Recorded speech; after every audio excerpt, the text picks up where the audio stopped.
So for our next panel session, they'll be doing a deep dive on how we can transform the MRO ecosystem using digital strategies.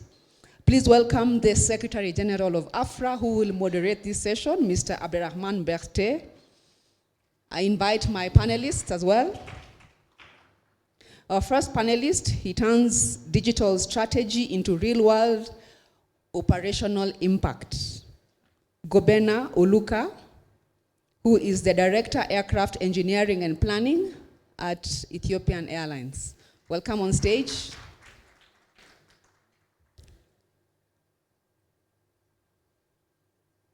Our next panelist, he supports airlines globally in translating technology into measurable performance.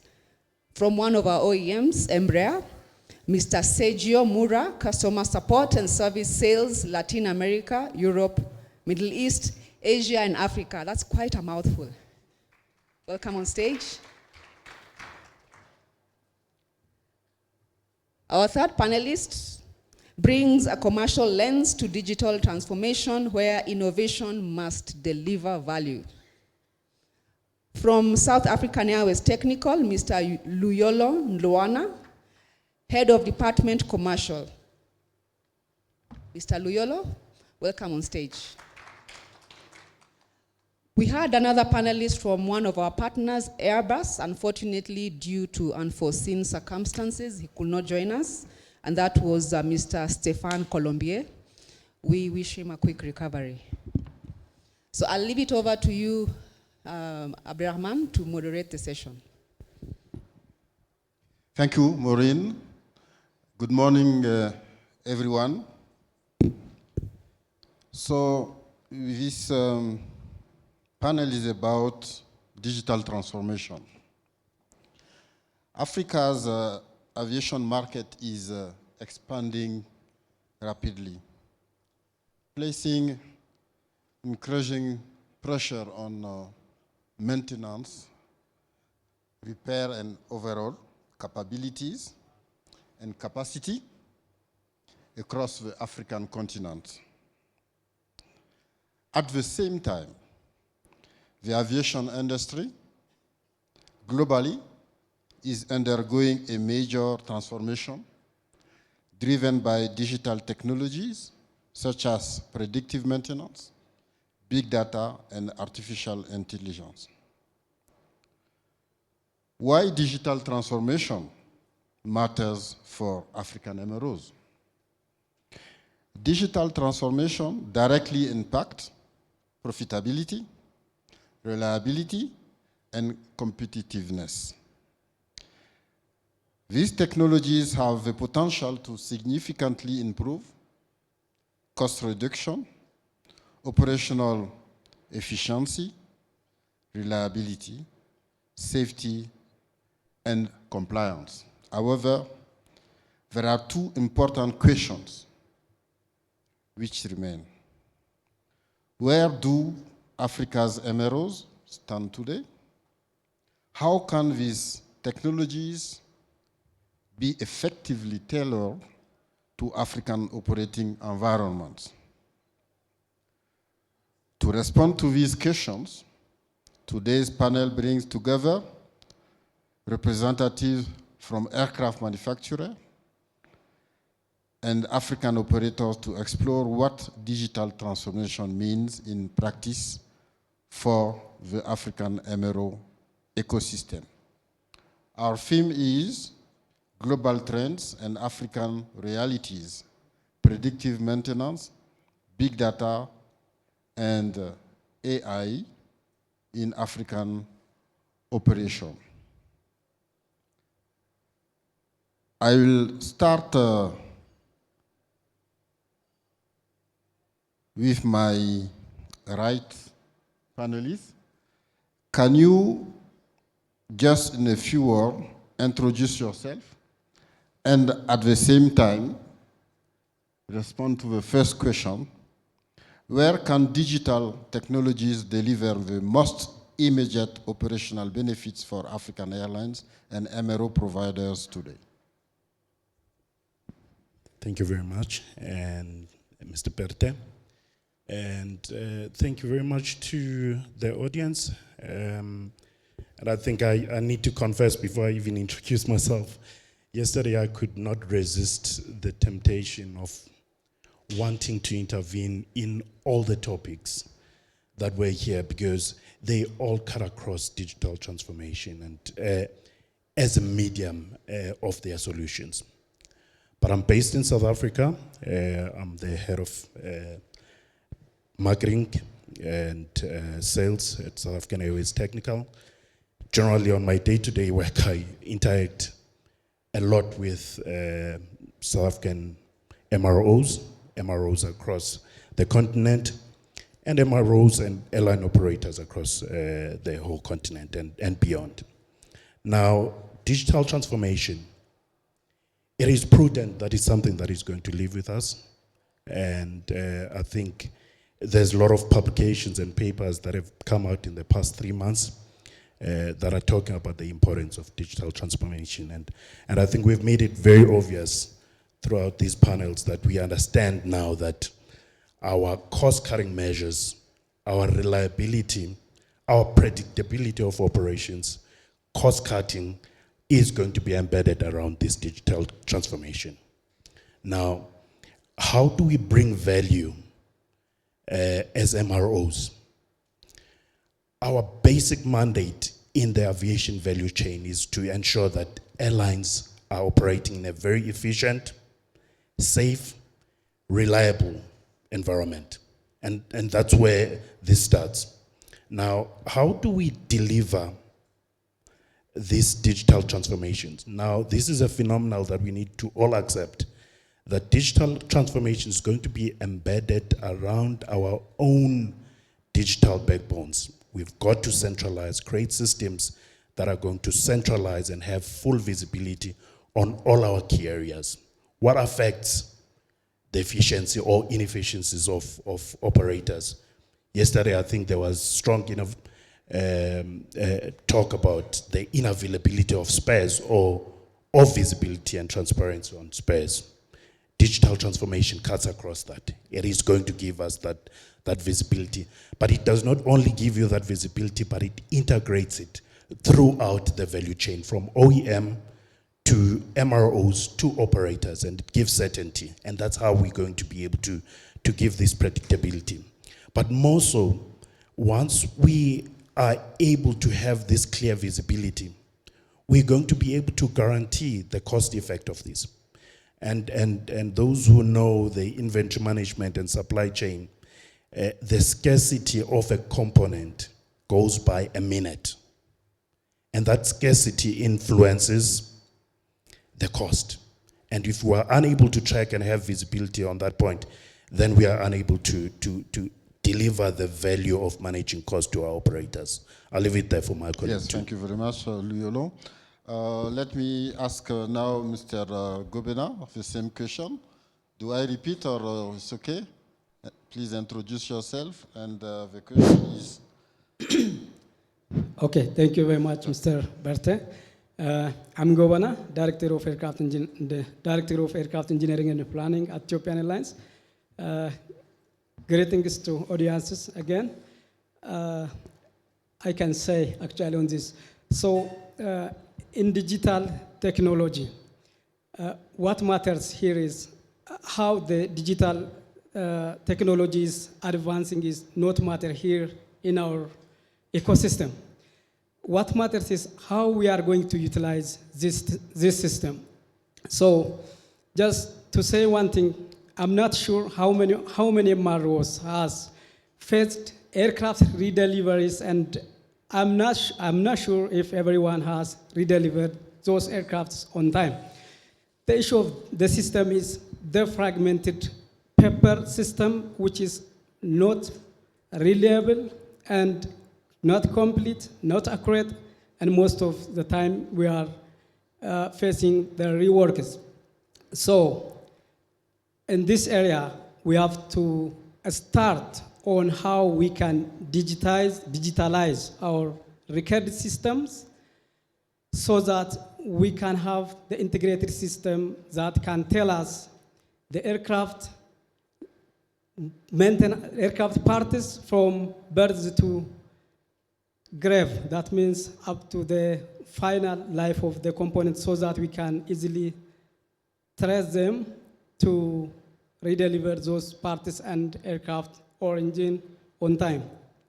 The other area should be the part of predictive maintenance already mentioned. So if we apply or implement to establish the digital system on the predictive maintenance systems, it is obvious we can reduce the aircraft turnaround time due to the unscheduled failure of the component or the aircraft systems. And we have, actually I can say everyone was saying about OEM, about supply chain, about MROs, and other entities who are stakeholders around the aircraft.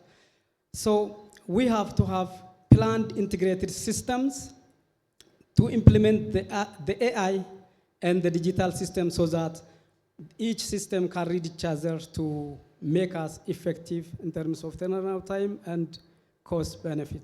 Thank you very much. Thank you, Gobena. Now I go to aircraft manufacturer. Mura, I will ask you the same question. Please introduce yourself and go to the question. Okay. Well, first of all, good morning, Mr. Berthe. Good morning, dear panelists that are sharing the stage this morning here with me. Good morning, everyone in the audience. So my name is Sergio Moura. I've been working for Embraer for the past 20 years in different positions and roles around the world. But currently, I am responsible for service sales and business development for Africa and the Middle East. So I'm glad to be part of this panel this morning. And well, to answer this first question, being very pragmatic and straight to the point, I think the OEMs can collaborate on that by being an enabler. Enabler on three main aspects, in my point of view. The first one, and this is probably what comes into everybody's minds, is on helping MROs and airlines adopting health monitoring and predictive maintenance, right? So this aspect is not a matter of choice, really, but a matter of how. Especially with AI being more and more present in everybody's life, right? Both on personal and professional aspect. And the same happens for the aviation industry. Predictive maintenance is a key. And how to adopt that is really the key question here. And in my point of view, how the OEMs can support airlines and MRO. So this is the first aspect. The second one is enabling the digital environment. So how we as OEM, we can create a safe and secure digital environment from where the MRO and the airlines can get all the digital information that they need to perform their maintenance activities. So where they can access tech pubs, where they can request technical support from, where they can access historical data, where they can get parts information, parts quotes, place orders, track these parts. So enabling the creation of this digital environment to speed up the workflow is the second aspect of that. And the third one, that is not less important than the two first ones, and I will be brief on this third one because I believe that we will discuss this third aspect a lot during this panel, is about the ownership of the data. So we at Embraer, we believe that the third aspect for us to act as enabler is how the data that in our point of view shall belong to the customer, to the airline, or to the MRO will be connected to the OEM systems. And we believe that it has to happen through an open, non-proprietary architecture. So these are the three elements that I believe that the OEM can help MROs and airlines acting as an enabler. Thank you very much for these ideas. I want to keep with you. How are OEM digital platforms evolving to support predictive maintenance and improved operational performance for airlines and MROs? I think you alluded to that at the end of your the previous question. So can you elaborate on it? Yes, absolutely, absolutely. So I think that it's by turning the aircraft data into actionable insights, right? And there are three main key shifts that needs to happen in order to get there, right? So the first one is shifting from a reactive type of maintenance into a predictive type of maintenance, right? And the OEMs, such as Embraer, we have quite strong tools that would allow the operators to do that. At Embraer, we had a tool called AHEAD that is exactly a solution for health monitoring and predictive maintenance. So the second shift is moving from isolated systems that are present everywhere, both either in MROs or airlines, into a combined, a single digital platform that simplifies the flow and that will speed up the decisions that needs to happen in the hangar floor. Not only the decisions, but will also expedite the process. So anyone that needs to have access to the information can get access to this information that is needed, doesn't matter where this person is. And this is only possible through an efficient digital ecosystem that can be provided by the OEM. And the third one, and just to finalize, the solution that Embraer brings to the table in this regard is called Fly Embraer, right? So our customers are familiar with this, so that's the portal where Embraer keeps and hosts all the digital solutions that we provide to our customers. And the third shift is the aspect that I said about the ownership and how this data can be connected to the OEM. So we at Embraer, we strongly believe that the ownership of the data belongs to the MRO and to the airlines. And what we need to offer is an open, customer-centric, non-proprietary way to connect this data that is there, and that's a huge amount of data that can benefit everyone, that can benefit the aviation industry. So how to connect this into the OEM insights that we are able to offer to the community, to the MROs, and to the airlines. So I believe that that's really the way, and these are the shifts that needs to happen, right? It's not easy, but it's on us, right? It really depends on us, on the collaborative work that we together, OEMs, MROs, and airlines, we need to put in place together. You are covering one of the questions I wanted to ask after, so I'll go straight to that question regarding ownership of data. So do you think that the ownership of data today is slowing the adoption of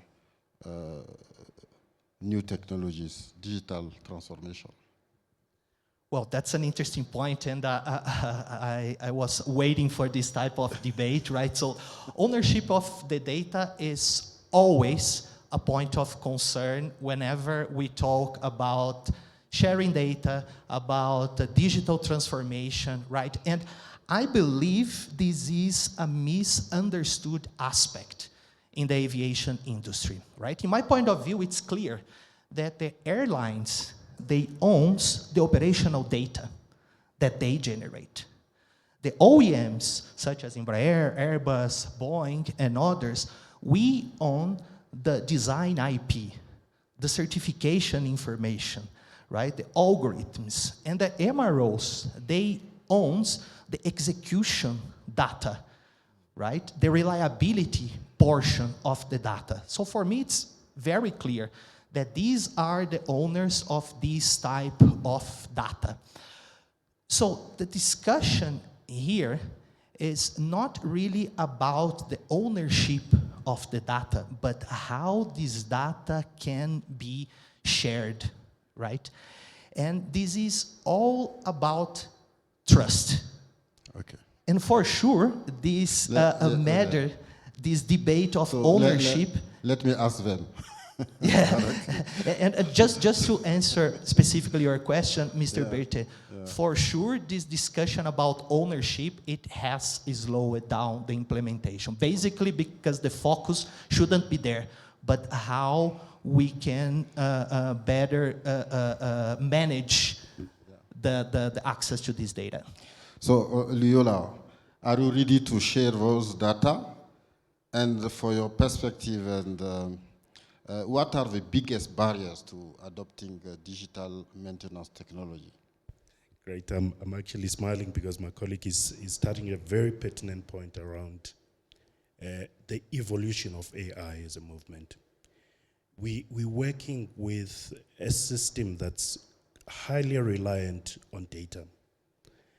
And this data, as we evolve in different stages of AI development, is going to be driven by data and the quality of data. But ownership and the sovereignty of data is either a biggest enabler or is going to be a biggest blockage. And this is one of the great barriers that we're currently sitting with. But just to come back to your question, and I've highlighted this as one of the key barriers, but I'm going to sort of dwell or unpack just 4 key points, and they're all centralized around data. One of the greatest barriers that we're going to see is that the access to quality data is a key. And if this is not executed properly, it becomes a very blocking or stumbling block for the progress of AI. Now, it's very common, especially in the MRO space, that we store data in so many defragmented forms. A lot of quality data, and my colleagues would attest, is actually residing in Excel spreadsheet somewhere, and it's hidden there. And AI, or the digital transformation, takes its decision and it derives to predictive solutions through processing of this data. So if this is not executed properly, and we don't make efforts to centralize data, we will not progress. And I'll put a recommendation part of this, because this affects the progress. And I'm citing this because we've just experienced the evolution and trying the centralization of data through migration from our old MIMI system, from South African Airways Technical, into a new Swiss AMOS. And this challenged us a lot. A program that was supposed to take a period of 2.5 years, it stretched for 3 to about 5 years, because data was so defragmented. The quality of data that was residing at MIMIs was so poor. As a result, we were unable to transfer this data into a new system so that it can give us accurate predictability. And I'm going to touch on this point. But the second part, which my colleague has already spoken about, is the ownership. The clear boundary of who owns this data. And I'm glad he's actually noted to the fact that airline operators generate the primary data that we use. OEMs then capture this data and process it in their platforms for us to be able to use this as MROs effectively. So this is very simple, but yet a complicated and complex issue that becomes a barrier. But the third part that I need to touch base on is the cost of transition. Now, very common with any other business, we see value in what we can touch and feel. Unfortunately, data value is expensive. The transition of using central tools to transfer this data and transition and be able to create a form where you can process it is also not coming cheap, and it's not visible, and it's long term. So that's also a great barrier. But the last part, which I think my colleague would also touch base on, is the availability of reliable infrastructure to transmit this data, to store the data, to process it.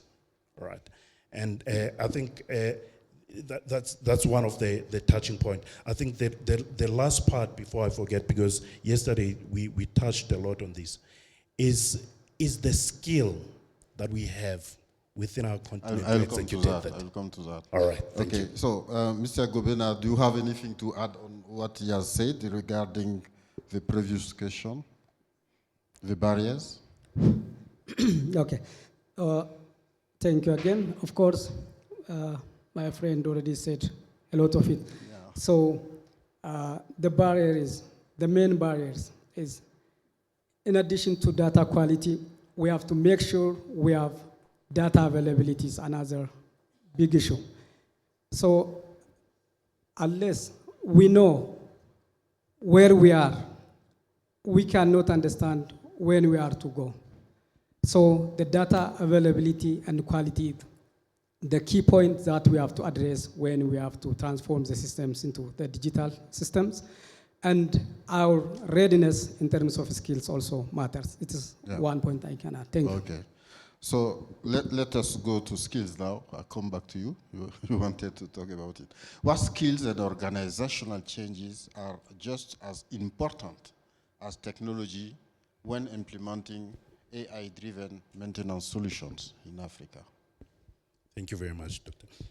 I think the issue of skills was well discussed yesterday, but I think we tend to put a focus on the tangible skills that we generate from class. All right. Now, the AI transition and migration as a phenomenon touches all levels of the value chain, from a policy-making point of view, from the visionaries that are guiding the vision of these MRO operations, the airline value chain, to the actual swing spanner that sits on the floor. Now, what do you need to be able to adapt in this environment? One, from a policy and a wholesome view, we need to exist in an environment that is culture and database centric, that is going to allow everyone throughout the value chain to create this environment, and our policymakers are very important to this. But if you come back to an operational environment, there's obviously a cross-functional collaboration skill that you need, and this is in preparation of adoption of AI. I mean, in our environment, we had to get our engineers to understand the IT coding for them to be able to collaborate. But also you need, like I said, a cultural shift for us to be able to manage this. But lastly, and I'm sure we'll be able to start talking about this, the leadership alignment to digital transformation. And I'll cite just a little story on this and focusing on the stages of AI. When we talk the adoption of AI, we cannot just limit it to the starting stage of input of information, transforming it to give us predictability. But there's a future that's beyond what we're going to see. And there's key stages that we need to understand, which is the reactive, the limited memory, and the theory of mind. And ultimately, we are building a tool that's going to be self-aware. Okay. All right, thank you. Gobena, anything regarding skills to add? Okay, thank you again. Skill is something that we can learn after we might have a systems or some platform. So the platform should be there. There should be the structured process and procedure that can invite the systems. So if we can make individuals and organizational culture shift to adopt and escalate these systems with sustainable manner, we can easily adopt the system and the skill will not be shown. We have to work on the platform. Thank you. How much time, Maureen, remaining for me? We can give you 10 minutes, and Only 10? also I want some questions from the floor. Okay, That's why okay. we're making it So 10. good to know 10. Okay, Yes. good. So, Mura, how OEMs can assist operators to develop technical capabilities? Because we are talking about infrastructure, many things. Can you be a kind of advisor for them on that? Yes, absolutely. Well, as I said before, the key thing there is collaboration, right, between the OEMs and the MROs. And this collaboration goes through the data sharing. And I can give you guys a real example on how we collaborated with MRO recently. And it allowed us to launch a new product that's a spoiler to you guys, as a matter of fact. Actually, this product will be launched next month by Embraer, but it shows how powerful the data collaboration and sharing is and how it can bring cost savings and efficiency to the MRO world. So, as we spoke here before, there is a huge amount of data there. It's not different within the Embraer world. And I'm talking specifically about data related to the heavy maintenance and parts that are required during a heavy maintenance event.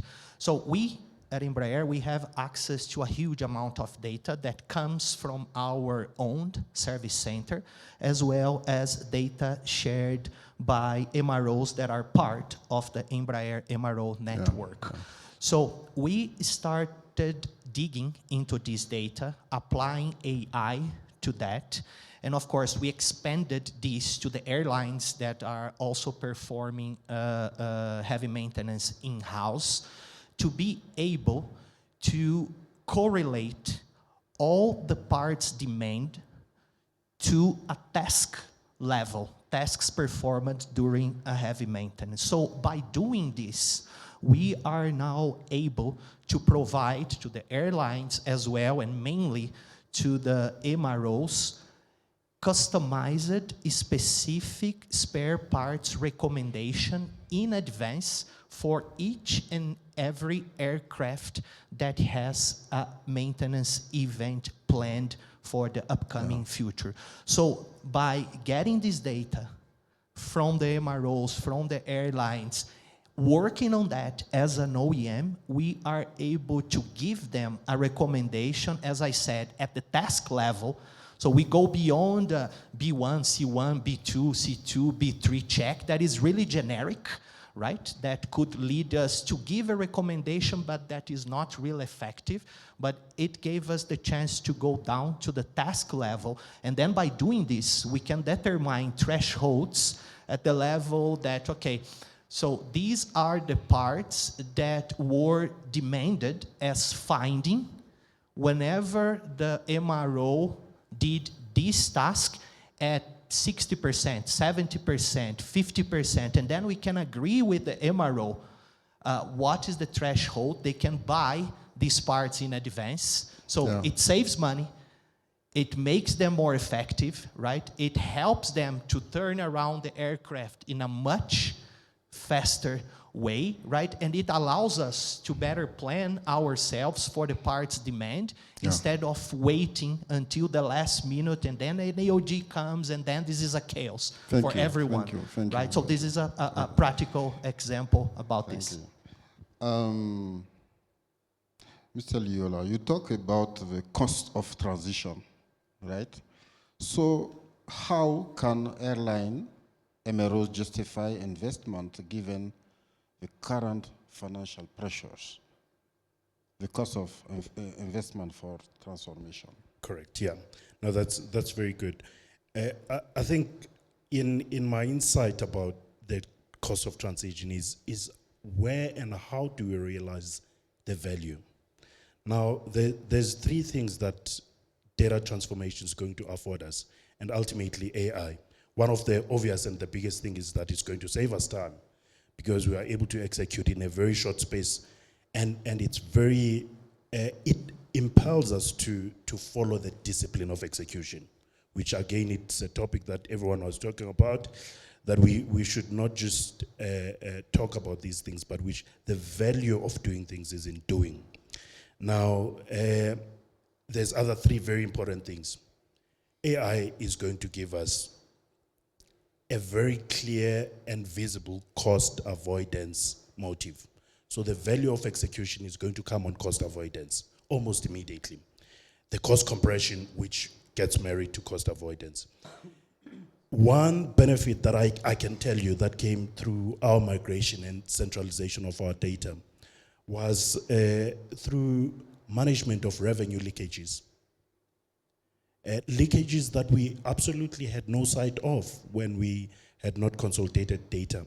Now, you cannot equate that upfront, but one thing that we also haven't touched much on, the quality of data translates to interpretation of safety systems, safety quality management systems that are able to guarantee and ensure safety that operators require. I'll leave it there. Thank you. Mr. Gobena, in 1 minute, do you have anything to add on the justification of investment? Yes. Okay, to say a few points on this investment. So when we are adopting the systems, so to be the cost effective enough, we have to set a cost with the priority manner. We have to have a segmented priority so that we are going to implement phase by phase with priority. And also we have to assure and measure the performance of what we did if the process is what we are expecting. So we have to assure we are utilizing it, we are using it for what we are looked it for. Yes, thank you very much for the phasing of the transition and also having some KPIs. I go now to my last question, and I will ask you to be very brief because we will have to take some questions. So, one recommendation for scaling digital MRO in Africa. Only one recommendation. I'll ask by, start with Mr. Mura. Okay, well, my recommendation is based on the flow of data. So I would say focus on establishing a strong and trusted governance policy. And I think that for this, entities such as IATA, ALTA, and AFRAA playing as a neutral entity can help the aviation industry in Africa to establish this ground for the data sharing governance. Thank you. Mr. Gobena? Okay, thank you. The word said a lot of times, collaboration is very important, and we have to work on where we are. We have to realize we are sure we know where we are in terms of data, in terms of availability, in terms of quality, and we have to work together in collaboration. Yolo? Thank you. I think I'll leave it very plain. Before we migrate, we need to sanitize our data and create it and maintain readiness We need to collaborate with people that have done it. We need to centralize the AI tools that are currently there that sense data and process it to predictability. They're very structured. So we need to inculcate an environment that allows us to structure the data that we've captured, right, for it to be ready for processing. Thank you. Thank you very much. So now we can take from the audience a couple of questions.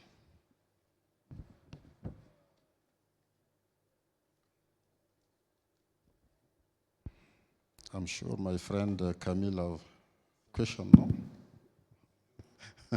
First of all, hi, good morning, everybody. First of all, I would like to congratulate guys from the quality of the panels. As throughout these days, I have thousands of questions after all panels, which means that it's quite interesting, and really congratulations about it. This is more like a contribution, as we believe from Air Senegal that the AI is the one that will help us, it's the strategy that will help us equate African airliners from all over. Because on this level, it, in my opinion, does not need a lot of investment, as we said. First of all, if you have an IT guy that is trained for it, it's a matter of showing you deeply what are your processes, engineering, maintenance, and explaining all the data to that IT guys, working together to that into usable data. And whatever the tool used with the AI, it will help generate those data that will help give decisions-making actions. So it's really a contribution. I'm not part of it. There is a predictive maintenance conference that is happening worldwide. I will share maybe the information. And it is something that, in my opinion, does not need any investment. And for our example at Air Senegal, we have our data into a system, a portal, OEM portal, but that is not limited to our aircraft, and that can help us automatize every processes. Okay. I have a really, to justify to the MRO the impact. I had an epiphany when I saw for the first time, we have a 330, when you have an inventory of all the live vests you have to do, you have to check the inventory of the live vest. It's a long time. When I saw for the first time, in 5 minutes, a company that did it, just by walking throughout the aisle and having previously all the live vests with the RFID, they did it in 5 minutes. Just this shows that African airlines can benefit from AI. Thank you. That was a good contribution. So can we go to the next questions? The mic for Camille. Is it a question or a contribution? No, it's always a question. Okay. So thank you very much, guys. It was interesting, but not new. Okay, what the manufacturers are doing and supplying is not new. Moving from a maintenance program to AMOS, or ANUS, is whatever. Okay, is not new, right? So where's the transformation? And where's the AI in this? So when you look at airlines that have to pay about 1/3 of their operating cost for maintenance, okay, having millions of dollars of spare parts on the shelf, or having millions of dollars of spare parts going and coming back from maintenance organizations being fixed because they won't give the right to maintain it in-house. And I'm not talking about engines and just engines and landing gears, those are different issues. But I mean avionics and hydraulics and pneumatic components and so on. So this is an art that could do with AI, okay? Predicting when this part is going to be removed from the aircraft based on 10 years of flying a 777-300ER and knowing that this LCD is going to fail within this period. Predicting what you should stock up on, predicting the wait time and transit time for parts to be maintained, automatically contacting vendors and suppliers and trying to obtain the best price before you go AOG. These are the things that for me, I consider transformation when it comes to the IT part of an MRO. Just basically having a maintenance schedule or looking at how to fix a part with your AMM online, or monitoring your engine and saying, okay, it's consuming too much oil, drop it, or having a maintenance program like AMOS and so on. That's not new stuff. Okay, the new stuff is in how to optimize your maintenance based on the tons and tons of data available on planet Earth. Thank you. So I will ask maybe Embraer, and how, considering what he's saying, you can rely on AI to optimize your maintenance and to avoid some situation of AOG. What is the accuracy of this predictive maintenance? Well, I think that the accuracy is improving, right? So we are adopting more and more AI, and I fully agree with the comment that really the secret sauce there is how we can go one step ahead, how we can integrate the different types of solution using AI in order to bring effectiveness and cost savings to the community. So this example that I gave about the parts recommendation for the heavy maintenance, this is one example, right? That based on the big data that we have, we can identify and correlate parts with tasks, and this information can benefit the community. This is one example.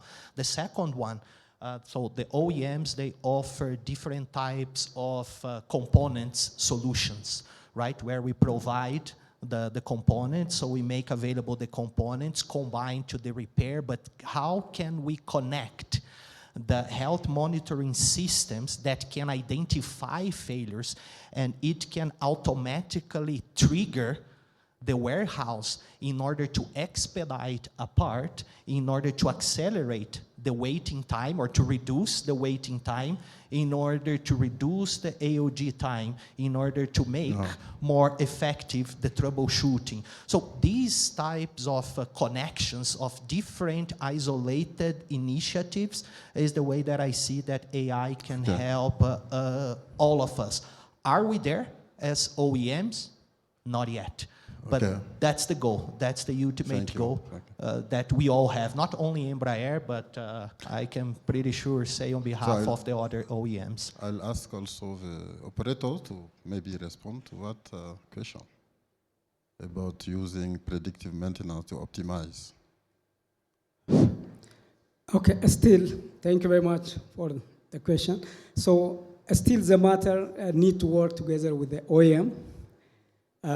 These days, what the operators have with the OEM or aircraft manufacturers is a kind of transaction model when we are getting the aircraft from the OEM.